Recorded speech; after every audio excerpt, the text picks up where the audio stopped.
Assalamualaikum warahmatullahi wabarakatuh. Perkenalkan, saya Eva Yunita dari kelas Bisnis dan Pemasaran. Di sini saya akan menceritakan kisah sejarah singkat Nabi Muhammad SAW.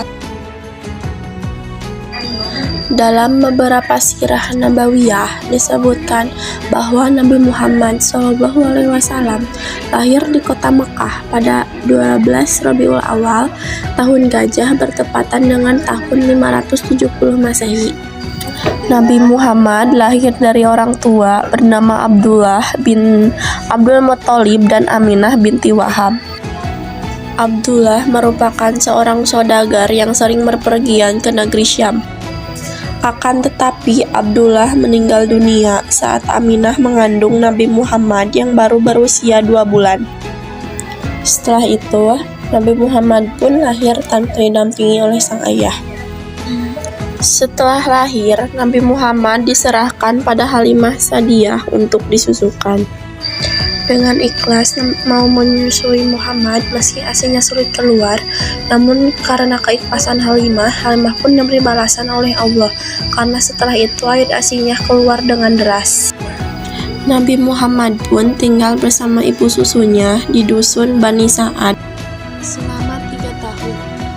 Kisah Nabi Muhammad selanjutnya di usia 6 tahun sang ibu pun wafat.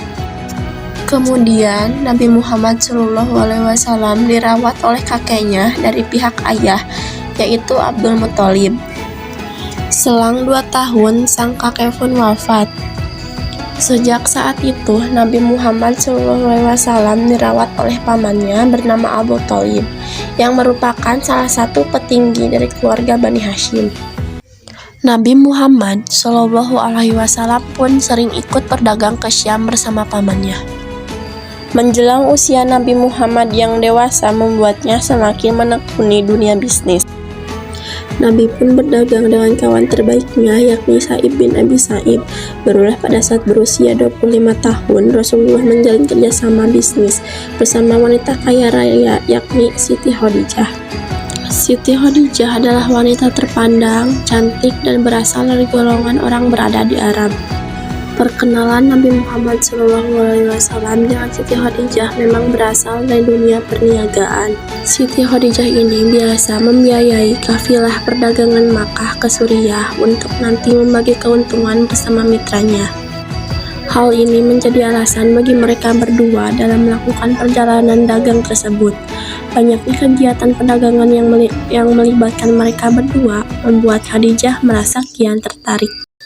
Perempuan ini akhirnya mengutus seorang sahabatnya, Nafisah binti Umayyah, untuk menyampaikan keinginannya, yakni melamar Nabi Muhammad SAW. Nabi Muhammad pun menyampaikan kabar gembira ini kepada paman-pamannya. Salah satunya yakni Hamzah bin Abdul Muthalib lantas mendatangi rumah Walid bin Asad dengan Muhammad untuk melamar Khadijah.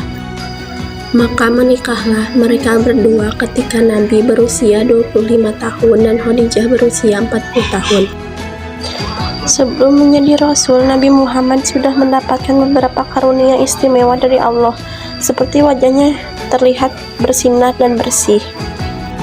Hal ini nyatanya menjadi pertanda kebesaran Allah yang menandakan akan datangnya Nabi terakhir dengan kedudukan tertinggi sampai akhir zaman. Nabi Muhammad mendapatkan sebuah mimpi ketika malaikat Jibril menghampirinya. Rasul pun sedang menyendiri di dalam gua Hiro, tepatnya di samping Jabal Nur. Turunlah wahyu pertama yang ia bawakan dari Allah yakni surat Al-Alaq ayat 1-4. Nabi Muhammad akhirnya memulai dakwahnya secara terang-terangan pada keluarga paling dekat, yaitu kalangan Bani Hashim. Hanya Ali bin Abu Thalib yang mau menerima dan memutuskan untuk beriman kepada Allah. Sementara Abu Thalib ikut melindungi Rasul saat berdakwah. Dakwah secara terang-terangan ini selalu mendapatkan pertentangan oleh kaum Quraisy. Bahkan beberapa orang menuduh Nabi Muhammad gila dan melemparkan kotoran ke tubuh Nabi. Abu Jahal dan Abu Lahab sebagai pamannya bahkan juga ikut menentang Rasul selama berdakwah. Bersama dengan kaum kafir Quraisy lainnya, Abu Jahal dan Abu Lahab menentang dakwah Rasulullah. Keduanya bahkan sempat mengintimidasi pengikutnya agar meninggalkan Nabi. Mereka khawatir jika ajaran dari Nabi Muhammad hanya bisa merusak agama nenek moyang, yakni menyembah berhala. Banyak dari kaum Quraisy yang mencoba segala cara untuk membunuh Nabi Muhammad. Mereka juga memberikan uang tebusan pada Abu Thalib agar membiarkan Rasul wafat. Rencana pembunuhan ini sering melibatkan orang luar agar tidak memecahkan perang saudara. Selanjutnya kita bahas kisah perjalanan Nabi Muhammad SAW. Peristiwa Isra Mi'raj adalah peristiwa perjalanan malam yang dilakukan Nabi Muhammad yang berlangsung pada 27 Rajab tahun 621 Masehi atau tahun ke-10 dari kenabian beliau. Peristiwa ini merupakan mukjizat besar yang hanya dapat diterima oleh Nabi Muhammad SAW.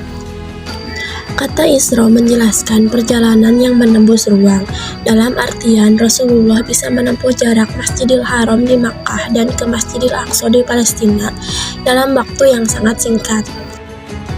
Di sisi lain, perjalanan Mi'raj adalah perjalanan dari Masjidil Aqsa ke Sidratul Muntaha, tempat diterimanya perintah salat. Perjalanan tersebut harus dilalui Rasulullah dengan melewati langit yang terdiri dari 7 lapis. Nabi Muhammad diperkenalkan kepada para nabi yang mendiami setiap lapisan langit tersebut oleh malaikat Jibril. Selanjutnya, kita bahas tentang wafatnya Nabi Muhammad SAW. Wafatnya Nabi Muhammad, Abu Bakar sebagai sahabat Nabi Muhammad yang sedang berada di Madinah, terjadilah peristiwa sangat menyedihkan. Rasulullah wafat bersamaan dengan turunnya wahyu Allah, yakni surat Az-Zumar ayat 30, yang artinya, sesungguhnya kamu akan mati, dan sesungguhnya mereka akan mati pula. Nabi Muhammad mulai sakit di bulan Safar tahun 11 Hijriah. Beliau sakit kepala dan demam hingga akhirnya membuat suhu tubuh meninggi. Rasulullah akhirnya mengunjungi rumah istri-istrinya dan tiba di kediaman Aisyah dengan keadaan badan yang sudah sangat lemah. Nabi Muhammad wafat ketika kepala beliau berada di antara leher Aisyah. Terjadi di rumah Aisyah di Madinah pada hari Senin 8 Juni 632 Masehi atau 12 Rabiul Awal 11 Hijriah pada Nabi saat berusia 63 tahun.